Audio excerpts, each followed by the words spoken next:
guy. I was thinking about was it the first John Wick movie where those guys are following him and they're all like armed, they're getting ready to get into it, and he's like turns around like, all right, let's just do it. And it's just like it's time to start, the firefight, whatever. Oh, good, you hit record. Perfect. Yeah. Welcome to Practical Shooting After Dark. We're here to talk about shooting. You guys know the deal. On deck tonight we have Mr. Joel Park. Hello. We have Mr. Frank Rizzi. How you doing? And a new face, Bill Godbold from Arkansas. That's right. I pronounced your name correct, didn't I? Yes. All right. It's pronounced just like it looks, which confuses a lot of people. It's that the letters are weird. And you know this. It's not what you'd expect. It's true. Yeah. Well, I'm not going to lie to anyone. The reason you're on here tonight is because you are funny, honestly. I find you amusing. I think other people will find you amusing. Yeah. I don't want to overpromise and have you underdeliver. Right. So try to throw in some zingers, if you would. I'll see what I can do. Joel, you're shaking your head already. Like, all right then. Well, guys, I'm just going to get the rough stuff out of the way. Oh, great. I'm sorry, Joel. I'm sorry. No, you're not. It's a very interesting week. We're headed into the in-person board meeting. The Howler Monkeys have turned up the pressure on the board, and they're in a very interesting position now because apparently my area director is Rick Steele. He's decided, and this is reliably the word, that he's changed his mind about, I think he was contacted by some very influential people in the area. Not me. I'm not one of those people. I'm not influential in this way. But other people are, and they didn't like the way some of these changes were going. So he thinks like, hey, this is a bad look, and we got to get this election going. So that's you received some peer pressure, you're saying? No, that I don't know about that. It just like feedback from like what the guys in the different sections were saying. Okay. So this was not feedback by email, I guess. This would be the more meaningful phone call from guys you respect type of feedback, I think, is what's swinging it. I don't know. Oh, okay. And I think the social media feedback is a factor as well, probably, if I had to guess. So it's very interesting. So let's. I'm going to rewind the clock because I see a lot of questions and people are always asking me like, what about this or that? I'll give you guys a kind of maybe the last year and a half. When did that Ryan Flowers thing go down? It's been a while ago. August of 20? That sounds or right. Thereabouts? A year and a half ago. That's what I thought. Okay. So let's rewind the clock to then. Foley, like Phil, when we had Phil on, he talked about this. Foley kind of changed over the course of being elected. Like his behavior was not great, and that I think it really culminated. Like the board was trying to kind of keep him under wraps, but he was kind of getting crazier and crazier. This is just my sense of it, based on what I've heard, which is, well, you guys know I try to stay well informed on these things. Anyway, his behavior is getting kind of wild. And when I started poking at him about the Ryan, he was, in case you don't remember, he was having an exchange with Ryan Flowers on the internet about something. And Foley was complaining about not getting $3 for USPSA. So I started making fun of him, and he didn't like that. So, I mean, what he did was he kicked Ryan Flowers out of the sport. I mean, that wasn't the justification that he used, but that's what he did, and that's why. And this was what it looked like to me, but this was definitely confirmed after that meeting when that went down. I actually got a call from, this will shock you to learn. I got a call from Bruce One. Wanted to talk about it. Because Bruce One, to his credit, the guy's not a complete a-hole. To his credit, he had been fighting the cause for Ryan Flowers. Like, he didn't like the process. He didn't like what Foley was doing. And he told me how much pressure Foley laid down on the board to make that vote happen. I'm talking like very nasty things he said aggressive text messages during a phone meeting, that kind of stuff. Like Foley burned up all the juice he had with the board to make that vote happen. Now, I don't know if Bruce One realized that at the time or if Foley realized it at the time, but it was based on the conversation I had. I was like, holy shit, like they're never going to trust this guy again because they felt like they got burned and they got tricked into voting that way or pressured. And this, Bill, you follow the bylaws. You saw they reversed this. They did. Yeah. It was a few months ago. At some point, I think early last year, maybe middle of last year, they changed the bylaws to allow for suspensions instead of just the one punishment of terminating a membership. And it was at that same time that they reinstated Ryan's membership, I believe, Yeah. or somewhere around there. Yeah. So anyway, Bruce's call revealed a lot to me at the time, and I was thinking like the next time Foley fucks up in public, like he is toast.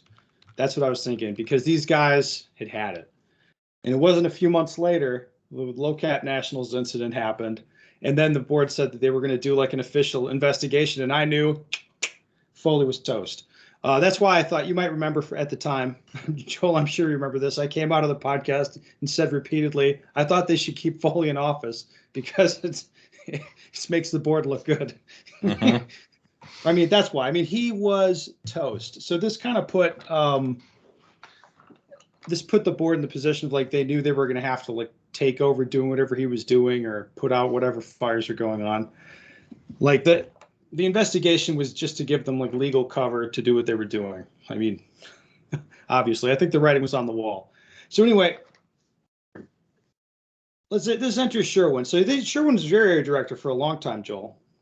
Yes, like And 13, of I the think, board members, years. he's the one that I've shot with the most and talked with the most by miles. I've probably squatted with him a dozen times in 15 years. And I have to say, he's always like cool to squad with. No issues. He pays. Non-confrontational. Yeah. No. And I've gotten into a lot of shit in my time in USPSA. And Sherwin, like I can say whatever I want. I can just stand there and like, hey, I'm mad about this, or hey, I don't like that, or whatever. And he just kind of stands there and he's like, yeah, I mean, he hears you out. I mean, he's like, he doesn't argue. He doesn't argue with you about it. No, it's like, so it's like, that's fine. Like, he's a nice dude. Yeah, he doesn't take it personally. I think he probably take. I don't know how he takes it at all, but like Sherwin has that very nice demeanor. But I mean, there's a couple of facts here that are also important, like especially in retrospect, looking back at the last, I don't know, 10, 12 years. Nothing said to Sherwin ever changes anything at all, ever. So Area 3 is a match that just gets talked about a lot, but there's always like the props are, I would say, on the extreme end of, you know, what people like and want to deal with. It's like the same match every year. Yeah, sometimes I don't want to say like it's like unsafe, but there's issues sometimes on certain props as some guys get hurt. Whatever. There's some criticisms, but none of that's, it just doesn't matter what anybody says one way or the other. It's the same, it was the same match. It's going to be changed now with the new area director. It was the same match every year. Like that's fact number one. Like, doesn't matter what you say, nothing's going to change. But fact number two about kind of how Sherwin operates, he's a consensus builder on the board. Like he's big about like getting all of them together and kind of working together. So in the situation they're in now, I can kind of see why they've decided to do what they did. So I don't talk about these people a lot, but I probably should. There's a pretty substantial contingent of like Foley fans that I can see why they like Foley. Like he was like never did anything to them, or you know they had positive personal interactions with him that went fine. Like whatever there's plenty of people that he didn't offend, especially like steel shooters. I mean, like I think that crowd especially just likes the guy. But the board was in a position, I think, where Foley was going to weaponize those people and did to a certain extent. Like when he saw that he was going to get toasted, he started making all sorts of mischief. like I'm sure threats, I think legal threats, like getting and doing crazy stuff like getting a bunch of people to say they were going to run for president, to be requesting stuff from HQ to like the paperwork to run for president, like all sorts of stuff. So they felt the threat from that direction. And you can see that in the bylaw changes where they're locking him out of running again. I mean, there's a provision in there that if were punted from office, you can't, run for office again. That's why, like they're seeing a threat from Foley. Well, that might be the main reason they want the bylaw changes done before the special election.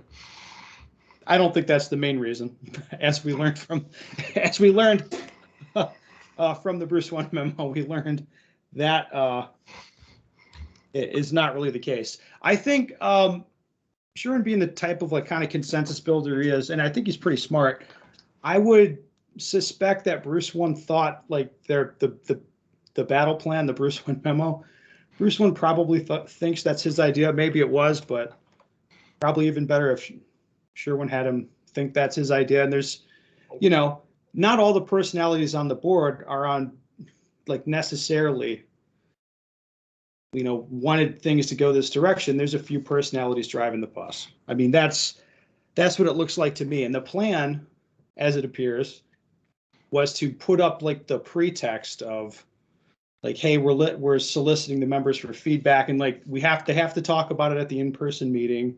They have to put it out there for feedback, that kind of stuff. Like there's certain things that they kind of, maybe legally they have to do.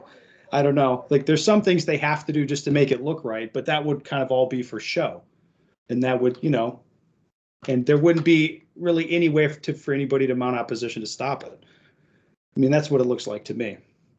So anyway, I think that plan hasn't really worked. I think, speaking for myself here, I think I've put up a pretty strong opposition, and some people don't like what they're seeing here. So now the board's in an interesting position. If there's going to be people on the board voting against this, or maybe just trying to initiate the election, I don't really know.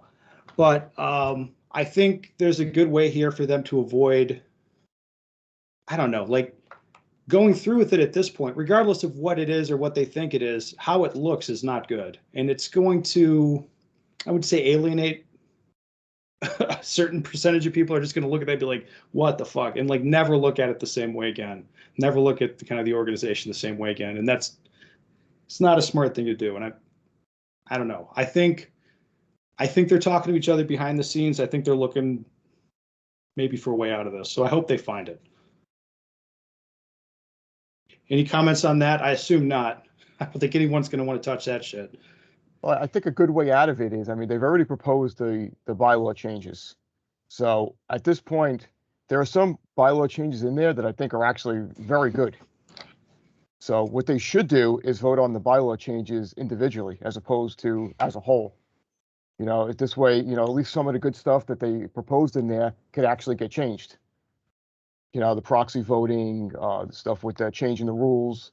Yeah, there's some good things in there. I mean, certainly when they vote on the changes, doing it piece by piece, I think everybody would like that. Like the voters would like that, but absolutely, we'll see if it gets done that way.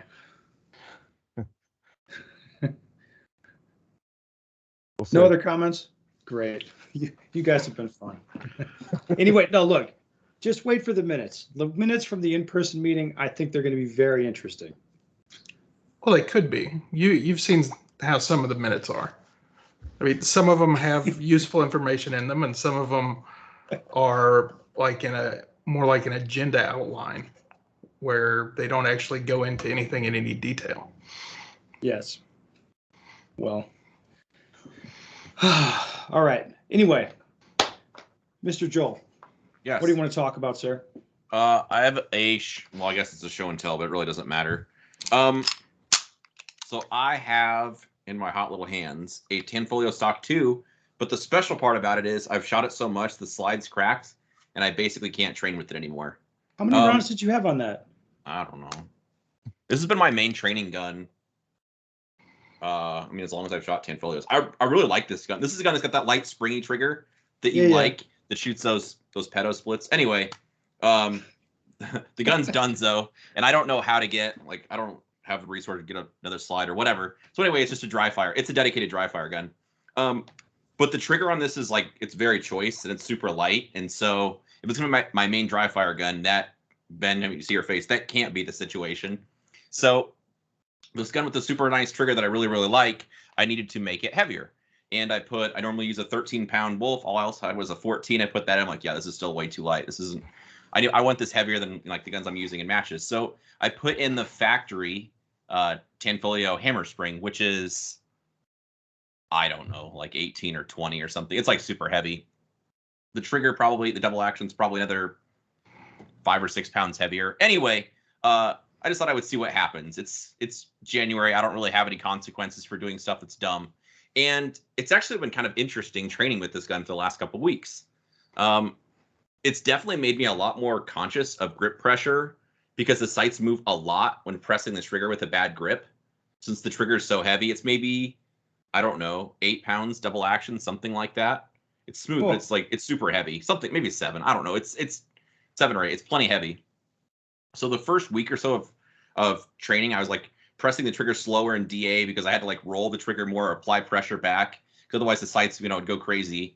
And after a few weeks now, like I was messing with it earlier tonight or dry firing, I don't really even notice a difference, and I'm actually pretty quick with it. So I just kind of like got used to the gun. And I pulled a regular stock 2 out of my safe actually earlier tonight, and it's just like, it was crazy how like it feels very nice and very light, but it's like super reasonable to pop primers. So anyway, I don't have anywhere super interesting to go with it, other than obviously a dry fire training gun should have a heavier trigger if you can than your main gun if you have more than one gun. And for this one, like training with a heavier trigger has made me pay attention to a lot of stuff that maybe I wouldn't pick up on as much with a really nice setup gun. So it's been a good thing, and this will just stay as a dedicated dry fire gun. And I plan to just leave the super heavy factory mainspring in it. I've actually done the same thing when I cracked one of my Berettas. Did you really? Yeah. What did you observe, Ben? Same thing or different? It's like you said, you really focus up on trigger control. Mm-hmm. And the only downside is you feel a lot of pressure from the trigger. Uh-huh. So you get used to a lot of feedback on your finger. And then when you're shooting your match trigger, that sense of feedback from the trigger is not there. I could see that. So you might experience that. I definitely had to originally it was really easy to clamp down hard with my firing hand because I needed so much more weight to operate the trigger. And so that was actually a really good exercise for me to be like, no, just press the trigger with the amount of force needed, but not clamping down with my whole firing hand. And then obviously if my support hand's not clamped on the gun hard, the gun's going to move during dry fire because the gun's got a super heavy, not nice trigger on it now. So anyway, it's the off season. I have no consequences, and I kind of like learning stuff. So this has been a win, and I plan to just leave the gun like that. Okay, awesome. Mr. Bill, you have a show and tell? I do have a show and tell. It is got it here in my hot little hands. It is a paper towel roll. Oh, baby. No. Is this a dot occlusion thing? What are we doing? It is a dot occlusion thing. Oh, no. Everybody's got to weigh in on it, right? So it seems. I've talked to a lot of people locally that are like, why do you have tape on your dot? It doesn't make any sense. And the easiest way I've had to explain it is to be like, look, it's like when you're a little kid. You took a paper towel roll, you put it up against your eye, and you put your hand right next to it. And with both eyes open, you see a hole in the hand in front of the eye that doesn't have the paper towel roll in front of it. And it's like the light bulb goes off, and it's like, I knew that worked. That was how that worked, 30 years ago when I was a little kid. But they don't make the connection between that and what's happening with the occluded dot. Very nice. So you're obviously it's actually a great way to explain it. I like that.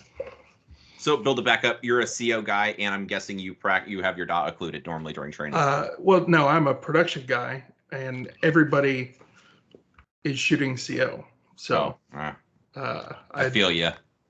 I mean, the last match, there were 2 people here at the local match shooting production. I mean, if I stick out in production a little bit longer, I'll win. It does See, he disappoint me. threw I'm in a production joke. guy I too. like that.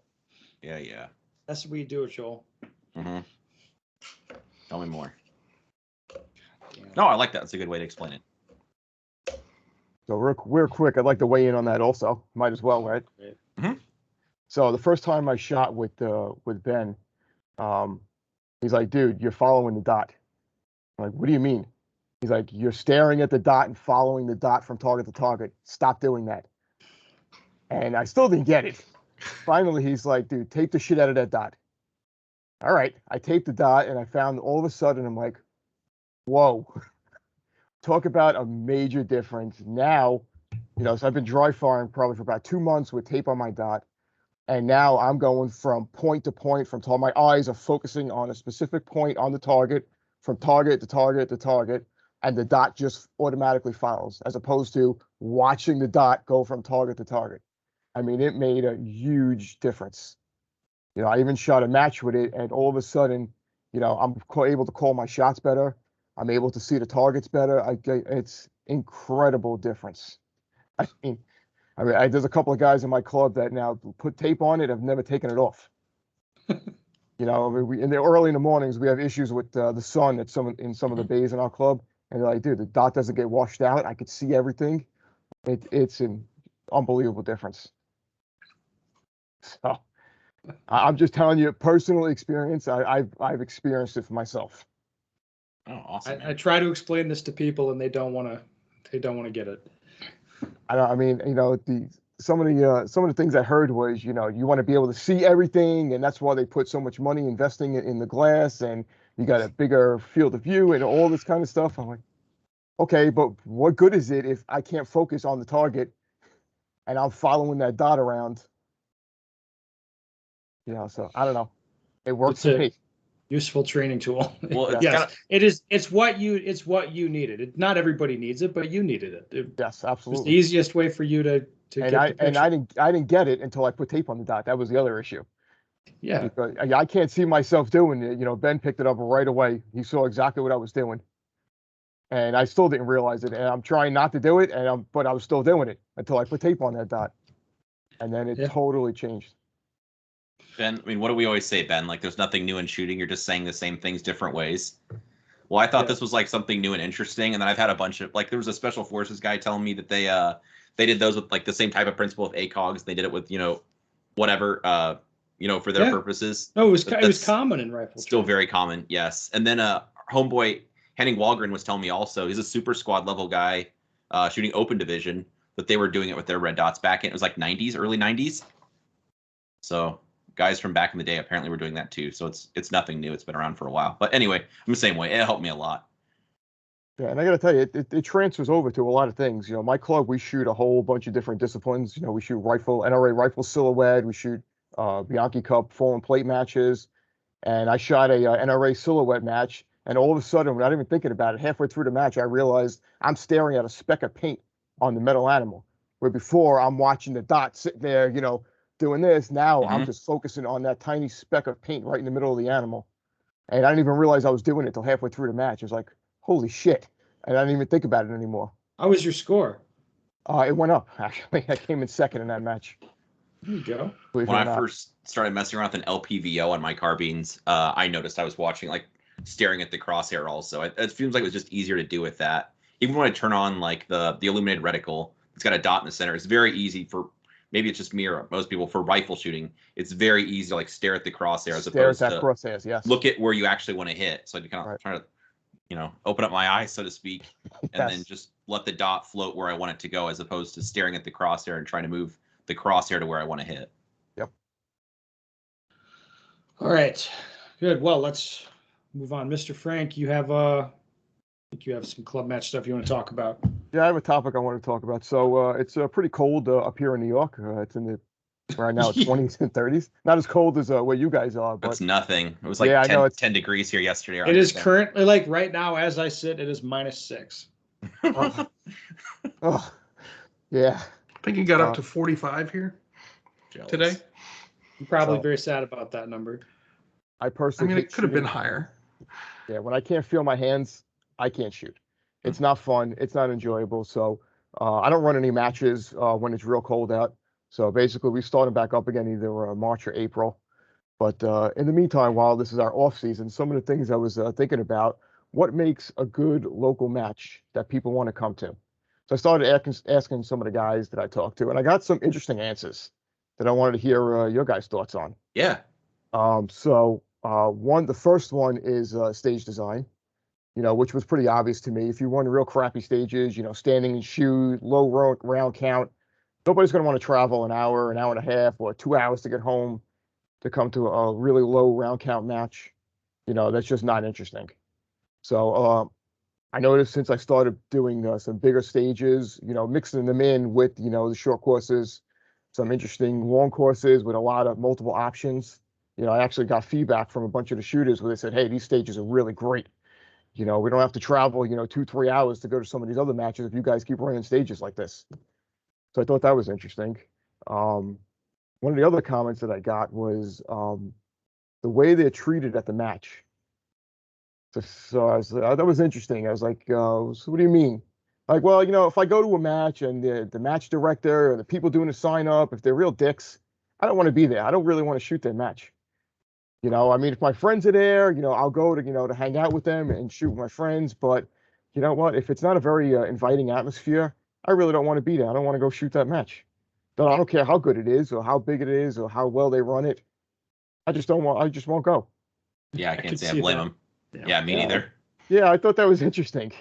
Mm-hmm. I was like, okay, I mean, you only interact with them, for a short period of time, usually before the match. Once the match starts, you don't really interact with the match director or the guys running the match. But yeah, I thought that was an interesting comment. And of course the social aspect. A lot of people like to go with their friends. Mm-hmm. So some of the other top level shooters, they use a local match. Basically, it's just practice for the majors. That's totally fine, understandable. But the average, I think, C, B, A shooter, they use these local matches as, place to, go with their friends, hang out, have fun, and they don't take it as seriously, so if it's not a good atmosphere, they're not going to go, they're not going to show up. So, I mean, I think I'm doing a good job at it because, we started out, we would get maybe 40 people at our matches, and the last match, I had 80 people sign up. We had to start turning people away. It was waitlisted. Well, Frank, if I could add my 2 cents as a competitor guy, the fact that you're actually soliciting feedback from people and considering making a change based on the feedback you get is probably a pretty good sign of why people want to go to your match. Okay. Like, just real talk. Like, if you're actually engaging with people and you want to know what they're interested in, and you're willing to make, like the match to what they want, that's awesome. Yeah, I mean, that's kind of my goal. I try to talk to the guys, so I think some people feel intimidated, honestly. I don't know why. I'm not a very intimidating guy. Well, because 90%, so how do you react if somebody comes up to you and they don't like, there's some problem with the way a stage is built? Yes. And you're just, they just like, hey, this is messed up. Maybe they're not nice about it. Maybe they're an asshole about it, actually. But how do you react to those sort of situations? Even if they're an asshole about it, I try to address it. I don't dismiss anybody. So that puts you into a very small percentage of match director personalities, because most of them do not react that way. Well, that's a shame. Sounds weird to you, but yeah, it does sound weird to me because I don't do that. Even if they are an asshole, they're coming to my match. They drove or whatever significant distance to come and participate in my club at my match, and I take extreme pride in that. And even if they have any kind of complaint, I'm going to address it. If I think it's bullshit, I may tell them, hey, listen, I don't agree with that. Sure. No, I mean, we need more people like that, though. I think that's fantastic. Yeah, that's the key thing. That's the thing for me. Because when you go to a match and it's like, whatever, there's an issue, and then you say something about it, and it's like they don't, like the guy's not having it. It's like, all right, cool. Yep. Or if you get the answer like, well, if you don't like it, you could do it yourself or something. It's like, yes, okay. Like, I don't, why you even ask me what I care? Or I'll just not talk to them anymore because they're not really interested. Yes.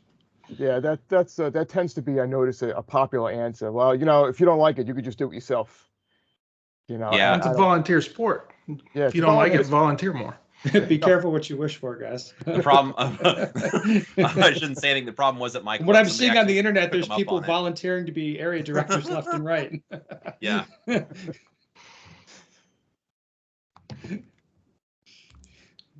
I like it. So,